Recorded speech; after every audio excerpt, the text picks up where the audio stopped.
The bicentenary of Tamil indentured laborers' arrival in Sri Lanka, commemorated at the NAM 200 event, highlights the underdiscussed colonial history. British imperialism exploited colonies, depleting resources and impoverishing nations like India and Sri Lanka. After abolishing slavery, they introduced bonded servitude, known as indentured labor, leading to a demand for Indian workers. The plantation Tamils, forced into servitude, faced discrimination and exploitation, creating a distinct Sri Lankan identity.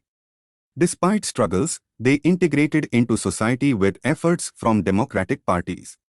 Post-colonial nations must decolonize and foster inclusive identities, a vital aspect of Sri Lanka's nation-building amid economic and social revival aspirations. The article discusses the possibility of India taking action in the Strait of Malacca or the Andaman Sea in the event of a conflict between the United States and China over Taiwan. However, several constraints limit India's options. A naval blockade against commercial shipping is not feasible due to international law challenges, the complex nature of commercial shipping, and China's alternative routes for trade. Unilateral action against Chinese naval vessels could lead to a declaration of war and face opposition from regional countries.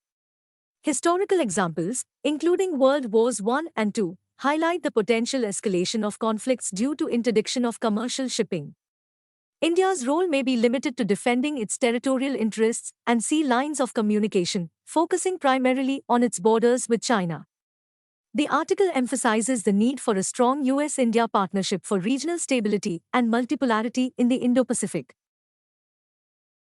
The ongoing case in the Kerala High Court regarding the restriction of negative film reviews shortly after their release raises complex issues related to free speech. Film director Mubin Rauf sought a directive to prevent social media influencers and film reviewers from posting reviews of his film for at least 7 days after its release. The court aims to differentiate genuine film criticism from malicious attempts to harm a movie's success.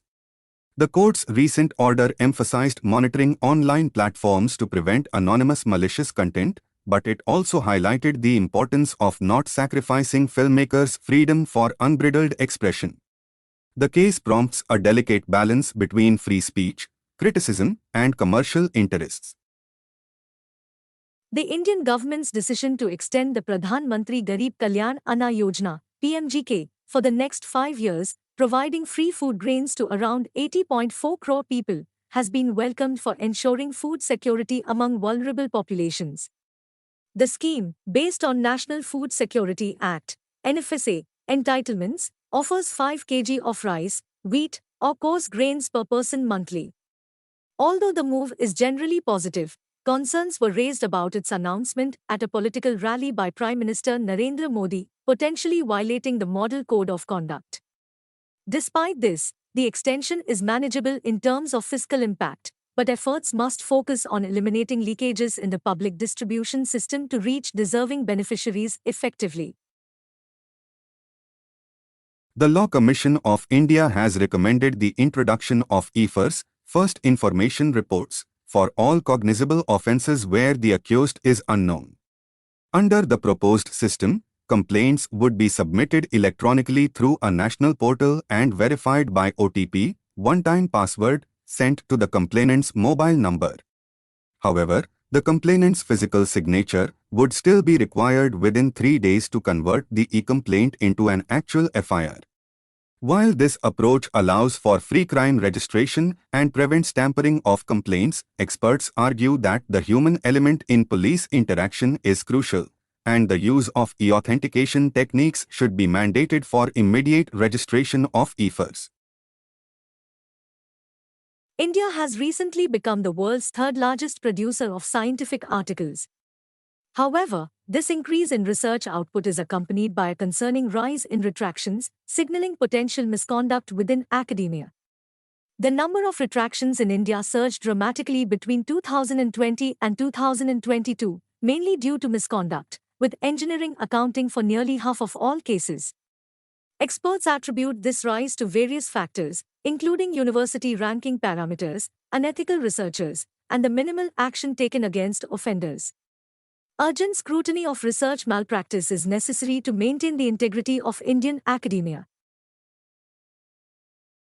The concept of loss and damage, LD, in climate change refers to the irreversible consequences that cannot be mitigated through adaptation efforts. At the 19th Conference of the Parties, COP19, in 2013, member countries agreed to establish the LD Fund, aimed at providing financial and technical assistance to economically developing nations affected by climate change. However, the recent impasse in the Transitional Committee (TC) meetings, particularly TC5, highlights deep divisions between developed and developing nations. Disagreements over hosting the fund at the World Bank, climate reparations, and eligibility criteria for funds have hindered progress, raising concerns about climate justice and global cooperation. India's Department of Biotechnology, DBT, released guidelines for genetically engineered GE insects, but the lack of clarity on their purpose and usage is hindering research and investment. The guidelines do not specify the approved purposes for GE insects in India, causing uncertainty for researchers and investors. The ambiguous definition of beneficial insects and their modifications impedes progress, especially in a country with low public and private funding. Additionally, the guidelines do not align with India's ambitions outlined in the Bioeconomy 2022 report, reflecting the need for coherent policies and clear direction to promote biotechnological innovations.